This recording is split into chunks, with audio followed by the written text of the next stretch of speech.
தமிழ்நாட்டுல அறிவில்லாத முட்டாள் கூட்டம் எத்தனை பர்சன்டேஜ் இருக்குங்கிறத விஜய்க்கு விழுற ஓட்டு சதவீதத்தை வச்சுதான் கடவுள் தீர்மானிக்க போறாரு. விஜய்க்கு எத்தனை சதவீத ஓட்டு விழுவதோ அதே சதவீத துன்பத்தை தமிழக மக்கள் வரவிருக்கும் ஆபத்துல சந்திக்க போறாங்கிறத மறந்துடாதீங்க. இந்த எலெக்ஷன்ல யாரு ஜெயிச்சாலும் தோத்தாலும் சரி, அமெரிக்கால உட்கார்ந்துகிட்டு இருக்கிற வெள்ளப்பண்ணி டொனால்டு ட்ரம்ப்னால இந்த ஒட்டுமொத்த உலகத்துக்குமே ஆபத்து வந்துகிட்டு இருக்கு.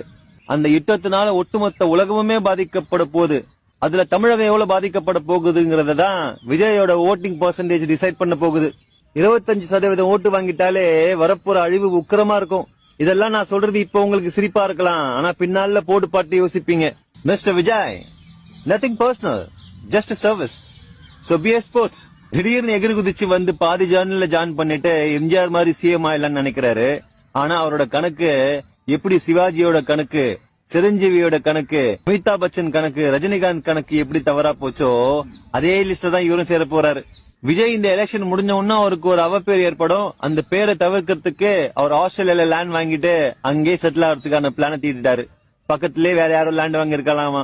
அது என்ன கர்மமோ விசாரிச்சிருப்பீங்க.